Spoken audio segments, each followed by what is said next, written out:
C P I M സംസ്ഥാന കമ്മിറ്റിയും CPI സംസ്ഥാന കൗൺസിലും ഇന്ന് തിരുവനന്തപുരത്ത് യോഗം ചേരും. തെരഞ്ഞെടുപ്പ് മുന്നൊരുക്കങ്ങൾക്ക് പുറമെ വിവാദ വിഷയങ്ങളും ഈ യോഗങ്ങളിൽ ചർച്ചയാകും.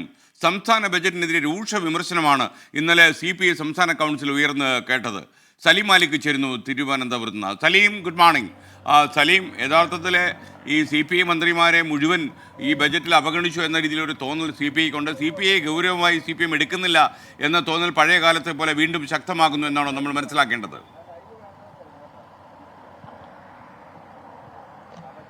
എസ്കേൻ, ഗുഡ് മോർണിംഗ്.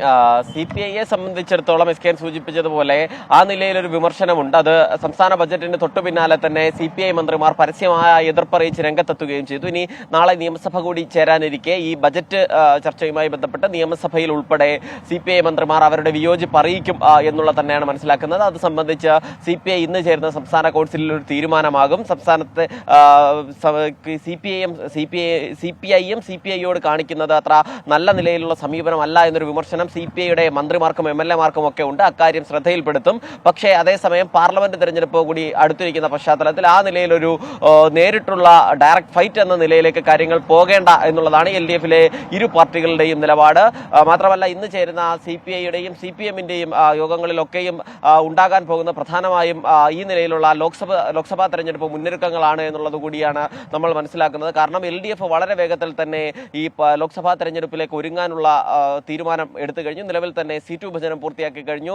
CPIM 15 സീറ്റിലും CPI 4 സീറ്റിലും ഒരിടത്ത് കേരള കോൺഗ്രസ് എമ്മുമാണ് മത്സരിക്കുക. സാധാരണ കഴിഞ്ഞ തവണയൊക്കെ മത്സരിച്ചത് 16-4 എന്ന നിലയിലായിരുന്നു. കേരള കോൺഗ്രസ് എം കൂടി മുന്നണിയിലേക്ക് വന്നതിന്റെ ഭാഗമായി ഇപ്പോൾ അതിലൊരു വ്യത്യാസം വന്നിട്ടുണ്ട്.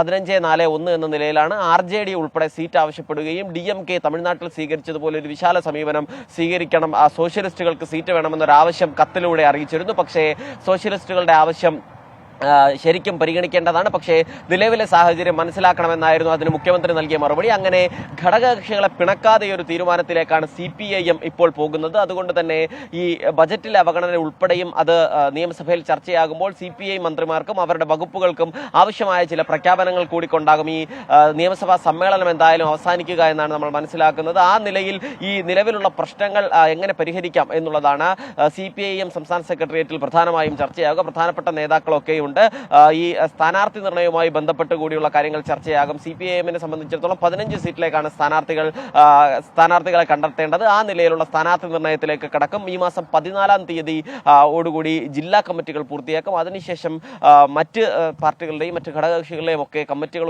കൂടി പൂർത്തിയാക്കിയ ശേഷം തിരഞ്ഞെടുപ്പ് പ്രഖ്യാപിച്ചാൽ അതിന് തൊട്ടു പിറകെ തന്നെ സ്ഥാനാർത്ഥികളെ പ്രഖ്യാപിക്കുക, വളരെ വേഗത്തിൽ തന്നെ കളത്തിൽ സജീവമാകുക എന്നൊരു നിലപാടാണ് CPIM-നെ സംബന്ധിച്ചിടത്തോളം ഉള്ളത്. CPIM ആ നിലയിൽ തന്നെ എത്രയും വേഗത്തിൽ സ്ഥാനാർത്ഥികളെ പ്രഖ്യാപിക്കുക, അവർക്ക് കിട്ടിയ 4 സീറ്റുകളിൽ എത്രയും വേഗത്തിൽ സ്ഥാനാർത്ഥികളെ പ്രഖ്യാപിക്കുക എന്നൊരു നില കൂടി ഉണ്ടാകും. അതുകൊണ്ട് തന്നെ ഇന്ന് നടക്കുന്ന CPIM-ന്റെയും CPIയുടെയും യോഗങ്ങളിലൊക്കെയും ചർച്ചയാവുക ഈ നിലയിലുള്ള സ്ഥാനാർത്ഥി നിർണയവും ലോക്സഭാ തെരഞ്ഞെടുപ്പ് ഒരുക്കങ്ങളുമാകും പ്രധാനമായും ചർച്ച ചെയ്യുക എന്നുള്ളതാണ് നമ്മൾ മനസ്സിലാക്കുന്നത്. SK.